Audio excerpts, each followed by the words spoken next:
Hello, friends and listeners. You've got a brand new episode of Watch Skip Plus. We want to be your go-to source for insightful and pop culture movie reviews. My name is Jose, also known as Cupcake, the only one who wants a serious Masters of the Universe movie. I'm still waiting for it, and I'm joined by my co-host, Mike the Wildebeest. And if you are joining us or you haven't seen the tag, this is the spoilered discussion of Masters of the Universe, directed by Travis Knight, starring a bevy of actors and actresses: Nick Galitzine, Camila Mendes, Jared Leto as Skeletor. He seems to be hiding from the press over this. Alison Brie, Idris Elba, the dreamy Idris Elba. So definitely check out the spoiler-free review of this, because we are about to spoil the shizzazz out of Masters of the Universe. So let me just open this. I posed this question in the spoiler-free. Who is the audience for this? Because our leads basically said that they only found out about Masters of the Universe through internet memes. How do you adapt something that is so far removed in terms of being in the pop culture zeitgeist, right? They're going to reboot the Blair Witch Project. I feel like the Blair Witch Project and Masters of the Universe are so way back there. Yeah. Who do you think the audience is for this? It kind of reminds me of the 1950s and 60s sitcoms that were getting turned into movies in the 90s. Did we really need the Brady Bunch and to be such a mockery of the original television show? So to me, I think they were kind of going for the same vibe with this. They were hoping to grab, both the youth by being kind of a silly, funny riff on it, and also trying to be, true to what it is. It's the same as the Addams Family movie, and it's the same thing. They were trying to have parents bring their kids to relive their nostalgia, and that's exactly what this is for. It's for parents to bring their kids to, and grandpa to bring their grandkids. But also capitalizing on an IP that could potentially, turn into a franchise, right? Yeah, but I don't think they're going to get the teens. They're not going to get the meme watchers. Like I've said, I've seen some angry 50 and 60-year-olds that are just hollering at the clouds about how goofy this is.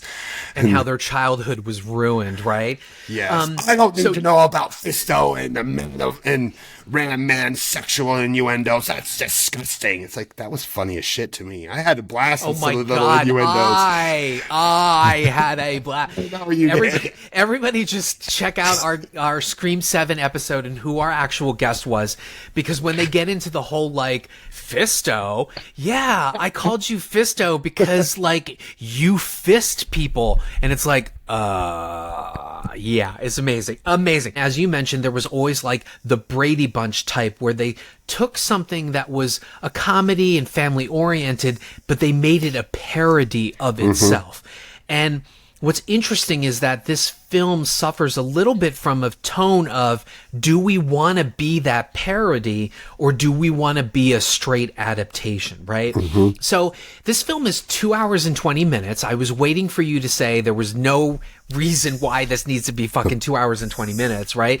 But here we are again. It's another goddamn origin story. So for this adaptation of it, if you start with Adam on Earth, I think you have a better movie. But when this movie opens up, it opens up on Eternia. We're introduced to the kingdom, the king, the queen, little Adam and Tila, they're friends. They're training to become warriors, but he's a little bit of a milquetoast. He likes to dance, blah, blah, blah. And then war breaks out, right? Skeletor, we're introduced to him, blah, blah, blah. So this whole prologue, it's so sloggy. And even when we're introduced to this world, it looks like every other MCU world. It looks a lot like Thor's world or other big franchise that we've seen.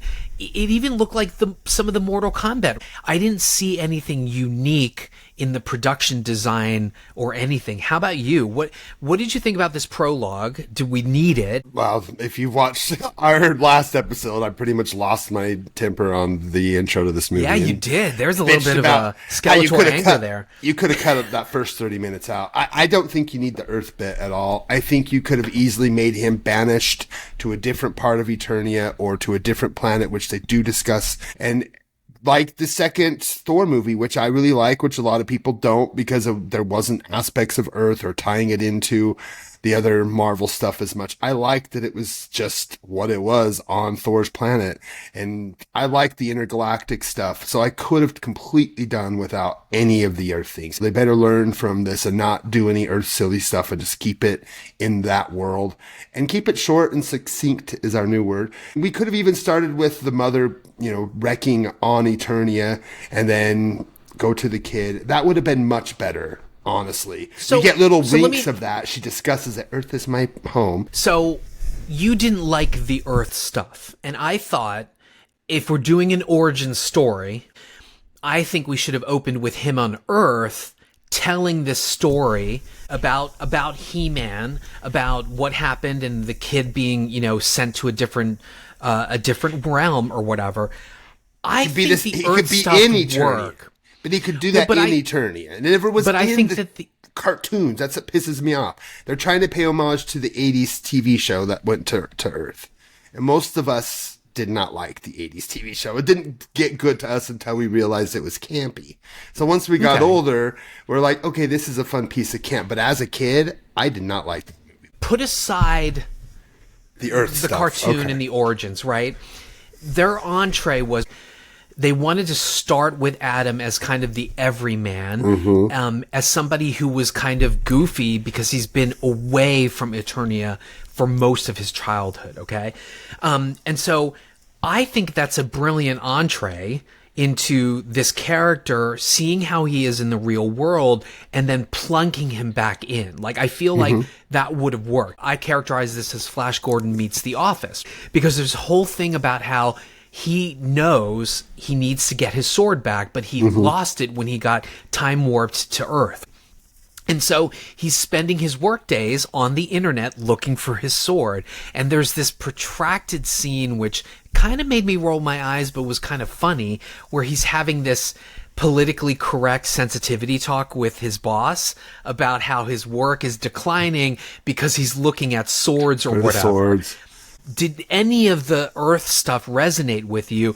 And especially the comedy of, I found your sword, and he's trying to take it from this statue.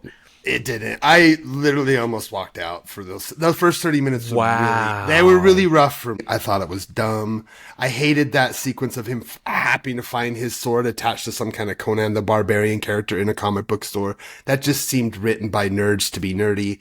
I really did not like the Earth stuff. It really was a huge turnoff to me. And so you think that was an absolute wrong approach? Completely. I would not have gone to Earth at all. You could have done the same story, but putting him in a different part of Eternia where he was raised on his own like a man-child. He still could have been that way. He could have still had his tiger with him, who would have raised with him and been like, his friend that he could have talked with. You could have done all the same bits and kept it in Eternia without going the corny, stupid. I think that we should have kept it in Eternia. That's going to be my big beef.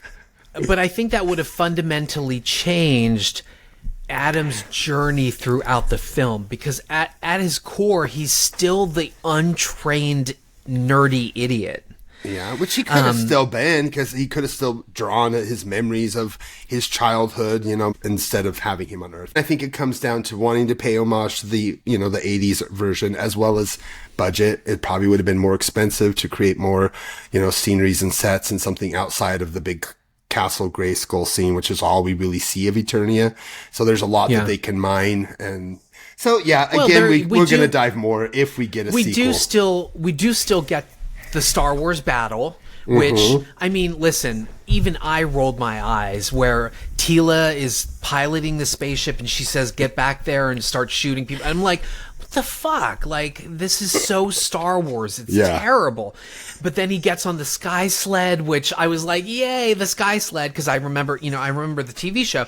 But, so basically, the plot of the film is the Sword of Power. Once he reunites with it, it sends a signal. Skeletor wants it, so there's this push and pull of trying to get that, but also freeing all the people that have been trapped from that original battle, right? Which we don't need to see the battle for us to know there was a battle and everybody got like captured or what have you. But that space Star Wars sequence actually works because of the comedy that they put into it. But there are some points of difference here. So let me ask you how you felt about Man-at-Arms and his daughter Tila, who ends up sort of becoming the adult because he ends up being a drunken mess who regrets losing this battle of Skeletor, basically.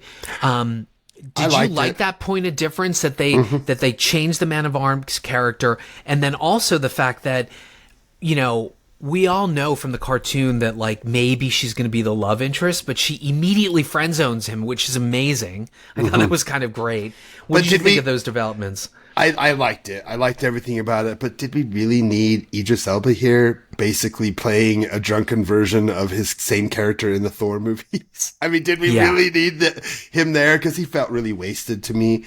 Like, it felt like Idris Elba pretending to be a drunk. I liked what it did for Tila, for her character, which is a huge part of the Netflix He-Man stuff. If you've watched that, she's a huge part of those, which people complained about. Camilla's really good in this. And she is good. And I loved her in Riverdale, and she pops up and stuff, and I'm always happy to see her. I love those Riverdale girls. So when they show up and stuff, I'm just like, I have to go see it. Yeah, I love them. I love them. So this was cast as well. I probably wouldn't have cast Idris Elba. I mean, he didn't need it to. I mean, I probably would have cast someone like John Cena in that role, honestly. Yeah, but maybe. That's okay. I think that he was fine in it. But I did like what they did with the plot semantics as far as the daughter, father, you know, storyline. But speaking of weird studio interference, like, I feel like, again, that beginning has been added so that I'm sure the studio was like, no, you got to build this up. You can't keep us in mystery or whatever. But towards the end, Tila and Evil-Lyn start fighting. But did you notice it never finishes? Yeah, they just fighting, and then minutes later, it's He-Man and Skeletor, and they're just standing there watching. I was like, what the fuck just happened? I have to tell you, I got little goosebumps when he finally did the I have the power, and then he fought Trapjaw.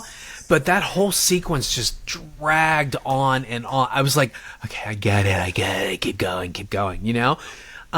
So I think they were excited to make something, but they just needed to be reeled in. Like Kane Parsons and Backrooms, they needed to be reeled in and make this tighter, right? Yeah. It's not War and Peace. It's Masters of the Universe. I mean, they got a lot of the little details right, like the pink shirt. They got the meme. They got the belly laugh. I mean, they got a lot of the stuff right. And so it's like, we can complain about the little things that are stuff and, you know, some of the dragging on of it being too long. But in the end, they get enough right. They get enough of these touchstones right that make it completely worth it. So while we can complain about some of this stuff as fans, we are. And that is, I mean, Star Wars, to this day, people are still bitching about whether or not we should have had Mandalorian as a Star Wars movie. I mean, I love that we're getting this kind of banter about the Masters of the Universe. And I love that it's become something that's being talked about. And unfortunately, the Scary Movie 6 controversy, I would rather have more Masters of the Union or Masters of the Universe stuff in my feed than I'm getting way too much Scary Movie. This isn't offensive enough, or this is too offensive. It's like, okay, all right. How about this movie sucks? I saw Scary Movie. It was awful. I saw it too. Holy shit, it was awful. I was expecting it to be awful, and I giggled more than I probably should have. I did like. There's about 30 minutes worth of real comedic shit that works. It's just like a skit movie. But anyway, going back to what was really, unfortunately, this is getting its ass kicked by Scary Movie, and I don't know if we're going to get what was teased in the very ending of this movie, which is awesome sequel. First of all, in addition to the production design feeling like I've seen this in other films, when the movie starts to really take off, it feels like a Marvel film. Right? We've got fights happening simultaneously like Star Wars, and then the stakes and this. I mean, it's all predictable. The way they edit the fights, instead of giving us one whole fight and then the next, they splice them all together and one person lands and that's the other person. And then we've got the circular camera. Yep. You know, we've seen that in DC and MCU movies, but I think the comedic bits of this make it definitely fun to watch, even if it's a kind of a train wreck of a film. So at the end of the film, so one of the things we discover is that because he's a kid and when he's banished to Earth, he has memories and he's drawing these people that he remembers, Tila, etc. But he doesn't know their names, and so he's made up these names for them: Ram Man, Fisto, Mechaneck. And it's funny because Tila's like, well, what's my nickname? And he's like, you were always Tila. And so at the end of the film, they were like, well, okay, what was your nickname for yourself? And he's like, oh, you're going to laugh, but I kind of called myself He-Man, which honestly, when I think about that, talking about it now, the joke shouldn't work, but in the context of that bad film, guilty pleasure comedy, it actually worked. I was like, oh, that's kind of cute. And they were laughing at him, and he's like, it's like a masculine man, like a really masculine man. And they're like, okay, He-Man, got it. But they did so do that one kinda guy. Worked. Let's talk about what they did to our guy Moss Man. Come on, they did Moss Man wrong in this. God. They killed him and turned him into a pile of goo. It made me so sad. It. She was like, this is Moss Man, which I thought was hysterical because like the names are very obvious, right? Yes. Ram Man, etc. Fisto. But then I love it. They melt him, and then he's like, Skeletor says, "I have made mulch," or whatever. And I love that they got into funny. that like snarky Skeletor kind of thing where he's just like imbeciles, fools, or whatever, from the cartoon. So I think they really did Skeletor really well. I loved Leto's sort of and I like that they it. kept him plastic. And people complain that the world looks plastic. It should. It's a world for it's CGI, toys. folks. It's based off of toys. It should look plastic. Right. I like the plasticity of it. It felt like plastic. Again, that's Travis Knight's touch. Basically, most of his career has been working with those toys. So I love that it felt plastic to me. And I know that that's been a complaint with other people, is that the CGI seemed cheap or wasn't finished. I think it was done like that on purpose to make it feel like you're watching people play with fancy toys. So I did like the look and feel of it. I liked all of the different characters we got. I love the fake lights, the light strobes or whatever from his eyes. Like even when he turns, you can kind of see it allegedly reacting with the lens or whatever. The light flares. Yeah. And was it Beastman we get that first fight with? I loved that first one. That was Trapjaw. No, well, didn't Beastor, or is his name Beastman? Oh yeah. Oh, you mean when Tila takes him? Yeah, he's like the saves first. him. Yeah, Beastman. He's so cool. Yeah, Beastman was cool. Yeah, I had a blast with that fight scene. I like Beastman. I want to see more of the people. I will tell you, the Mechaneck thing was kind of creepy to me. Like I like that he used his neck like a lasso and knocked everybody off with his head. That was funny. Great. That was great. And actually, if you love the cartoons, blink and you'll miss nods to it. Like the Korg is in it. There's like you see a skeleton of Korg. There's a point where Fisto destroys like a flying robot that looks. You see it very quickly, but it looks exactly like the flying robot monsters in some of the cartoons. So there's a lot of Easter eggs that are beautiful in this. And I think they cut Stinkor out. I've talked to this with my buddy Brian Higgins. There's a sequence where they come out like can't breathe and there's this green gas, and I think we saw him for a second with his black almost Bane mask. If you remember Stinkor, he shot out that stink, and it shows them coming out like they can't breathe, like they've been gassed, but it seemed like there was Stinkor got cut out. There was many moments that seemed like it was like there should have been some, like something playing up to that joke, and it didn't quite work. And like, but I also love that scene where they're finally taking their power back, and then all of that gas comes in. They're like, they're doing the hero's walk, and then the gas comes and fills them. It would have been perfect if we would have seen Stinkor there, like emitting the gas, which is what I think it was supposed to be, because it didn't explain what else that gas was and why they were coughing. Well, I think the gas was they had blown something up. Yeah. And so unfortunately it was just a mistake on their part, which I don't know, I kind of loved. It was very Office humor. Yeah. It was funny. It reminded me of that one skit they did at Real Men Walk Away, and it's that was done at one of the award ceremonies, and they don't look back. Yeah. And that was what they were kind of playing, and then all of a sudden they all start gagging and falling down, and that was really quite funny. There's a lot of great tags. So the two tags, we get a moral. right? Because, we remember the morals from the cartoons, but Orko shows up. Orko does. Although, I have to tell you, I did not like that CGI Orko, and I'm glad that it was not it was a little cringe, but... Looked like it was added. It almost reminded me of the CGI version of Howard the Duck we got, that kind of got placed in at the end of Guardians, yeah. Yeah, and you're like, what the hell? What the fuck? Yeah. Although, I still want my Howard the Duck movie, God damn it. I want a proper one for sure. So then we got another tag where... do you want to set up that tag? What happens in that tag? Basically, that's when we get the mother basically talks about, oh, we need to get her back. And if we can only get her, the mother comes in with, again, she does not have anything to do. The mother and father parts really just don't work in this. I wish they did, but they don't. It could have, if they would have started with her crash landing, and we would have seen and felt like their emotion, but they didn't. They chose Earth instead. But so basically she winks about how, this is so great. He's back, but I wish we had her. And then boom, it flashes and we see a silhouette of She-Ra and some kind of, I don't know if they casted someone or just did it in CGI or if they just had somebody, but it looked cool. It got me excited. And my daughter was like, who's that? And I was like, that's She-Ra. Oh my God, Scooter did the same thing. He was like, who's that? And I'm like, She-Ra, the princess of power. I know. So I would love to get the sequel. Like, I would love it. I would love to get them so we could find out. And of course, my kids are twins, so I told them about that. And they were like, we need that movie. So I would love to get that sequel.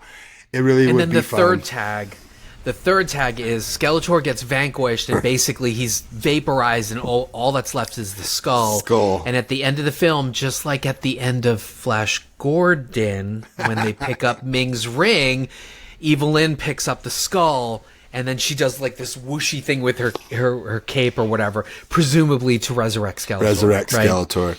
Yeah. Yep. Oh, and we can't forget about the cameo of Dolph Lundgren, who plays in the Earth stuff. He actually plays his like trainer to help him stay buff. Yes, and then he uses that advice to then corral everybody and break them out of the dungeon. But how weird was the sort of like nightmare fuel version of like his life where like Skeletor's working out at the gym and he's like, oh, you think, and I'm just like, oh my God, what am I watching? It's so that when that sequence shows up, I guess they're kind of like, Skeletor's kind of showing him like what you're like the last temptation of like He-Man, right? Yeah. But that's the whole sequence was like, wow, where the fuck did this come from? Yeah. Do you think I guess it just goes to go ahead. Was there an actor in that suit? Was there ever an actor? Is he a completely CGI created character? So I don't know. I didn't do any research on that, but I would bet Jared Leto was not in all of that makeup. I only have seen him did an with ADR earphones thing. on. Yeah, I've only seen him looking like he's doing ADR, and it doesn't even sound like him. They did some kind of changing thing with his voice. Yeah. So it's like they didn't even need him again. Yeah, I don't know why they casted him in it. But you know what? He was good in it. Which I mean, I guess goes to show you maybe Jared is good for some things and not for others, right? Maybe voice acting is his thing. Maybe it is. All right. Any other comments? I think we've. Yeah, I'm sorry. This is this year's Madam Web for me. I love that. A not so great film, but very just enjoyable to watch and laugh at. Not a great film, but a really fun popcorn movie. So yeah, that's exactly how I feel about it. Enjoyable, fun, and go see it because I want that sequel. Damn it! And if you don't see it now, make sure you flood Amazon when it comes on streaming so we can maybe at least get a streaming version of a sequel with a smaller budget or something. I mean, listen, if we got a fucking Mortal Kombat 2, we can definitely get a Masters of the Universe. Please, God. So, at any rate, what do we have? Spielberg next. I wish we could do The Furious, but we can't miss Spielberg. No, we can't miss Spielberg. Disclosure Day or The Furious? Yeah, for Disclosure Day. Both. Yeah, but Disclosure Day for sure. For The Furious, there is a style of fighting that I've dubbed Mosh Fu. You'll know it when you see it in The Furious. I have never seen fight choreography like that. It almost feels like a new defensive aggressive fight school type of fighting. And then for Disclosure Day, I think I know where this is heading. It feels almost like a legitimate species, right? Like the DNA, the alien DNA has come down and we've combined it with humans, but we'll see. So, so folks, please follow, like, subscribe. We would love to have a ton of subscribers and grow this community. Comment in the comment sections, please. We want to keep this going. We love this talk about movies, and now that the YouTube filmmakers are out there, by the way, Backrooms, 70% drop. I saw that coming. Obsession's going to make more money, which makes me happy. It could end up beating it in the long run. Crazy. And then their art director came out and whined about only being paid $6,000, which is a whole nother debate and issue on its own. But at any rate, please follow, like, subscribe, join us, and we'll see you next week. As always, be kind, be open, be vulnerable. That's where the art is. And we'll see you next week. Bye.